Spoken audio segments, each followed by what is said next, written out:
প্রিয় শিক্ষার্থীরা, আজকের অনলাইন ক্লাসে আমি তোমাদেরকে স্বাগত জানাচ্ছি। গত ক্লাসে আমি একটি ইন্ট্রোডাক্টরি ক্লাস নিয়েছিলাম এবং এই ক্লাসে উচ্চতর গণিত প্রথম পত্রের সিলেবাস, মানবণ্টন এবং বই সম্পর্কে আমি আলোচনা করেছিলাম।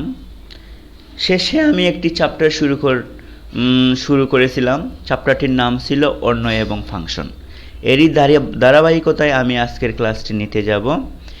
ক্লাসটি উপস্থাপনায় আছি নির্মলেন্দু শর্মা, প্রভাষক, গণিত বিভাগ, সুনামগঞ্জ গভর্নমেন্ট কলেজ, সুনামগঞ্জ। আজকের ক্লাসে আমরা যা শিখব: relation and function, domain, codomain and range of a function, one one function and onto function. গত ক্লাসে আমরা পড়েছিলাম অর্ণয়ের ডেফিনেশন। তাহলে তোমাদের কি মনে আছে অর্ণয় কি? অর্ণয় ছিল একটি কার্টেসিয়ান প্রোডাক্ট এ ক্রস বি এর অশূন্য উপসেট। তাহলে আসো আজকে আমরা ফাংশনের ডেফিনেশনে যাই। মনে করি এ ও বি দুইটি অশূন্য সেট। অশূন্য সেট মানে কি? সেটের উপাদান আছে। যদি এ সেট হতে বি সেটে এফ একটি অর্ণয় হয় এবং প্রত্যেক এ বিলংস টু এ এর জন্য একটি অনন্য উপাদান বি বিলংস টু বি থাকে, তবে এফকে এ সেট হতে বি সেটে একটি ফাংশন বলা হয়। একে f is to A tends to B দ্বারা প্রকাশ করা হয়। তাহলে ডেফিনেশনের আমি একটু ব্যাখ্যা দিই। গত ক্লাসে যে আমি এ এবং বি দুইটি সেট দেখিয়েছিলাম, এই দুইটা সেটই ধরে নাও এখানে। তাহলে এফ একটা অর্ণয়। গত ক্লাসে আমরা অর্ণয়কে আর দ্বারা প্রকাশ করছিলাম, যথাক্রমে R1, R2, R3। আজকে আমরা এই অর্ণয়টাকে আমরা এফ দ্বারা প্রকাশ করছি। তাহলে এ সেট হতে বি সেটে এফ একটি অর্ণয়, এবং এই অর্ণয়টি কিভাবে হবে? প্রত্যেক এ বিলংস টু এ এর জন্য। দেখো, প্রত্যেক কথাকে যদি আমরা সন্ধি বিচ্ছেদ করি তাহলে কি আসে? প্রতি যুগ এক, মানে এ সেটের প্রত্যেকটি উপাদান বি সেটের সাথে সম্পর্কিত থাকবে অনলি ওয়ান টাইমস, মানে একবার সম্পর্কিত থাকবে। এর জন্য আমরা বলছি প্রত্যেক এ বিলংস টু এ এর জন্য। যদি বি সেট একটি অনন্য উপাদান বি বিলংস টু বি থাকে, তবে এফকে এ সেট হতে বি সেটে একটি ফাংশন বলা হয়। একে f is to A tends to B দ্বারা প্রকাশ করা হয়। আমরা এই সম্পর্কে আরও ডিটেলস আলোচনা করব। এখানে আমরা বলছি যে which relation is function or not. কোন রিলেশনটি ফাংশন অথবা ফাংশন না। তাহলে আমরা ফাংশনের ডেফিনেশনে আমরা কি জানছিলাম? বলছিলাম এ সেটের প্রত্যেকটি উপাদান সম্পর্কিত থাকবে বি সেটের সাথে একবার করে। তাহলে দেখো তো, রিলেশন 1 যে দেওয়া আছে এটি ফাংশন কি না? পি কিউ আর, এই যে তিনটা উপাদান, প্রত্যেকটি উপাদান কিন্তু দ্বিতীয় সেটের সাথে সম্পর্কিত আছে একবার করে। এর জন্য রিলেশন 1টা হচ্ছে একটি ফাংশন। এখন আসো রিলেশন 2তে। দেখো, পি কিউ আর তিনটা উপাদান সম্পর্কিত আছে, বাট পি এর সম্পর্ক হচ্ছে দুইবার। পি এর সম্পর্ক হচ্ছে দুইবার, এর জন্য এটি ফাংশন নয়। রিলেশন 3তে আসো। পি কিউ আর যে তিনটি উপাদান আছে, এই তিনটি উপাদানের মধ্যে কিউ উপাদানের কোনো সম্পর্ক নাই, তাহলে রিলেশন 3টাও ফাংশন না। রিলেশন 4এ আসো। পি কিউ আর যে তিনটি উপাদান আছে, এই তিনটি উপাদান কিন্তু একবার করে সম্পর্কিত আছে। সুতরাং রিলেশন 4 একটা হচ্ছে ফাংশন। সবসময় তোমরা প্রথম সেটের দিকে খেয়াল রাখবা, প্রথম সেটের প্রত্যেক উপাদান একবার করে সম্পর্কিত আছে কিনা, তাহলে ফাংশন হবে, অন্যথায় ফাংশন হবে না। তাহলে এখান থেকে আমরা জানলাম রিলেশন 1 একটি ফাংশন, রিলেশন 2 ফাংশন নয়, রিলেশন 3 ফাংশন নয়, রিলেশন 4 একটা ফাংশন। এখন আমরা ফাংশনের ডোমেইন, কোডোমেইন এবং রেঞ্জ নিয়ে আলোচনা করব। তোমরা অনেকেই আমি দেখছি যে কোডোমেইন এবং রেঞ্জকে এক করে ফেলো। আসলে দুইটা বিষয় এক নয়। তাহলে আমরা এই ডেফিনেশনটা দিই, ডোমেইন, কোডোমেইন এবং রেঞ্জের ডেফিনেশন। দেখো, মনে করি এফ এ থেকে বিতে একটি ফাংশন। তাহলে এ থেকে বিতে একটি ফাংশন, তাহলে এ সেটকে ডোমেইন, বি সেটকে এফ ফাংশনের কোডোমেইন বলা হয়। বুঝা গেছে? এ সেটকে ডোমেইন মানে প্রথম সেটকে ডোমেইন, দ্বিতীয় সেটকে কোডোমেইন বলা হয়, কিন্তু সেইটা রেঞ্জ না। হ্যাঁ, বি সেটের যে সকল উপাদানগুলো এ সেটের সাথে সম্পর্কিত সেই উপাদানগুলো নিয়ে গঠিত সেটকে রেঞ্জ বলে।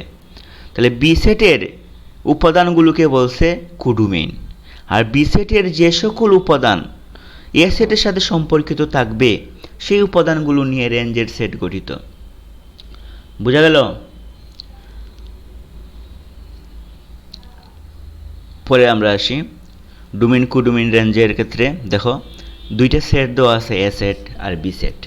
এ সেটের 3টা উপাদান এ বি সি, বি সেটের 4টা উপাদান 1 2 3 4। তাহলে এটা একটা ফাংশন। কেন ফাংশন? এ সেটের প্রত্যেকটি উপাদান বি সেটের সাথে একবার করে সম্পর্কিত। তাহলে এ সেটকে বলা হবে এই ফাংশনের ডোমেইন। তাহলে ডোমেইন এ ইকুয়াল টু কত? A B C. এবং বি সেটকে বলা হবে এফ ফাংশনের কোডোমেইন। তাহলে বি সেটে কয়টি উপাদান আছে?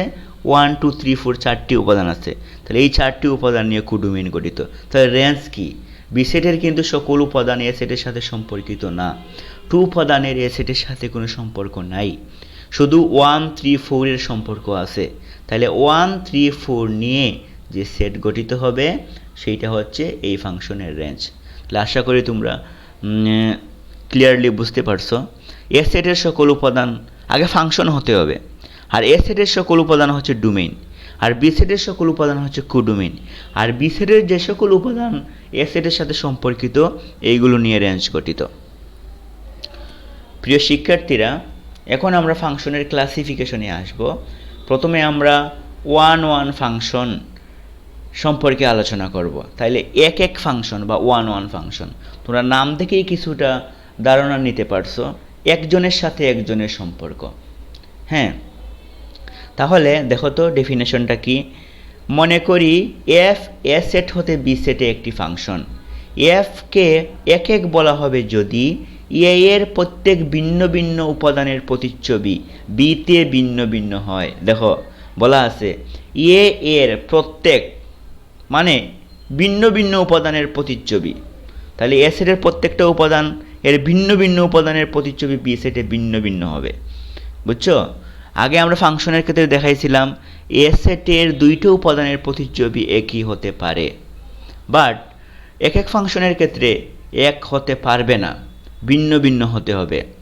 গাণিতিকভাবে এফ এ থেকে বি এই ফাংশনকে এক বলা হবে যদি এফ অফ a1 সমান এফ অফ a2 থেকে আমরা a1 সমান a2 দেখাতে পারি।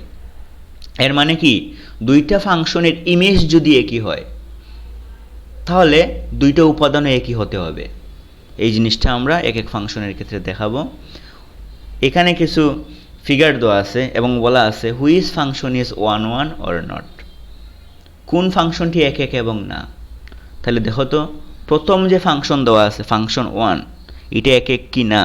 প্রথমে এটা হচ্ছে ফাংশন, কারণ এ সেটের প্রত্যেকটা উপাদান বি সেটের সাথে একবার করে সম্পর্কিত। এবং দেখো এ আছে 1 এর সাথে, বি আছে 4 এর সাথে, সি আছে 2 এর সাথে। তাহলে এ সেটের প্রত্যেকটা উপাদানের প্রতিচ্ছবি কিন্তু ভিন্ন ভিন্ন বি সেটে।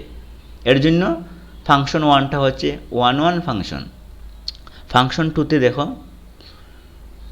সেকেন্ড ফিগার, এটা একটা ফাংশন, কারণ হচ্ছে এ সেটের 3টা উপাদানই একবার করে সম্পর্কিত, বাট এ সেটের এ উপাদানের প্রতিচ্ছবি বি সেটে হচ্ছে 2, আর এ সেটের বি উপাদানের প্রতিচ্ছবিও বি সেটে হচ্ছে 2। তাহলে দুইটা উপাদানের প্রতিচ্ছবি একই না, তাহলে এটা এক ফাংশন না। তাহলে ফাংশন 1 একটি এক ফাংশন, ফাংশন 2 একটি এক ফাংশন নয়। এখন যদি এই দুইটি ফাংশনের আমরা ডোমেইন রেঞ্জ বের করতে যাই, তাহলে ফাংশন 1 এর ক্ষেত্রে আসো, ডোমেইন তো এ সেট আর কোডোমেইন হচ্ছে বি সেট, বাট রেঞ্জ কি, কোনটা কোনটা সম্পর্কিত? 1 3 4 সম্পর্কিত। এর জন্য রেঞ্জের ভিতরে আসছে 1 2 4। আবার দেখো এখানে ডোমেইন এ সেট, কোডোমেইন বি সেট, কিন্তু সম্পর্কিত হচ্ছে দুইটা উপাদান 2 3। এর জন্য 2 3 হচ্ছে এই ফাংশনের রেঞ্জ। তাহলে প্রিয় শিক্ষার্থীরা, আমরা এক এক ফাংশন সম্পর্কে আমরা আলোচনা করলাম। এবার আমরা অন টু ফাংশন বা সার্বিক ফাংশন নিয়ে আলোচনা করব। তাহলে অন টু ফাংশনটা কি? দেখো তো ডেফিনেশনে বলা আছে, মনে করি এফ এ সেট হতে বি সেটে একটি ফাংশন। এফকে সার্বিক বা অন টু বলা হবে যদি বি সেটের প্রত্যেক উপাদান এ সেটের অন্তত একটি উপাদানের সাথে সম্পর্কিত থাকে। তাহলে আগে আমরা ফাংশনে দেখাইছিলাম বি সেটের কোনো উপাদান খালি থাকতে পারে, মানে সম্পর্কহীন থাকতে পারে, কিন্তু সার্বিক হওয়ার জন্য বি সেটের প্রত্যেকটা উপাদান এ সেটের সাথে সম্পর্কিত হতে হবে। সোজা ভাষায় আমি যদি বলি, বি সেটের প্রত্যেকটি উপাদান এ সেটের সাথে সম্পর্কিত যদি থাকে, তাহলে এই ফাংশনকে আমরা সার্বিক ফাংশন বলবো। গাণিতিকভাবে দেখো, f a tends to b কে সার্বিক বলা হবে যদি এফ অফ এ সমান কি হয়? এফ অফ বি হয়। মানে এ সেটের প্রত্যেকটা উপাদান নিলে সেইটা যদি বি সেটে উপাদানগুলো হয়। দেখো 1 2 3 এ সেট, বি সেটে দুইটা উপাদান আছে 4 5। এটা একটা ফাংশন, বাট এক এক ফাংশন না। কারণ কি?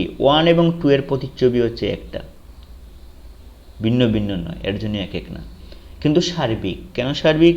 বি সেটে যে 4 5 উপাদান আছে সবগুলি উপাদানই এ সেটের সাথে সম্পর্কিত। তাহলে আজকে আমরা যা শিখলাম, ফাংশনের ডেফিনেশন শিখলাম। আমি ক্লাসটা একটু রিভিউ দিই। ফাংশনের ডেফিনেশন শিখলাম, ডোমেইন, কোডোমেইন এবং রেঞ্জ অফ এ ফাংশন শিখলাম আমরা। এক এক ফাংশনের ডেফিনেশন দিলাম এবং সার্বিক ফাংশনের ডেফিনেশন দিলাম। প্রিয় শিক্ষার্থী, আজ এই পর্যন্তই। তোমাদের সবার উপস্থিতি, সার্বিক উপস্থিতি কামনা করে আমি আমার ক্লাসটি শেষ করতেছি। ধন্যবাদ।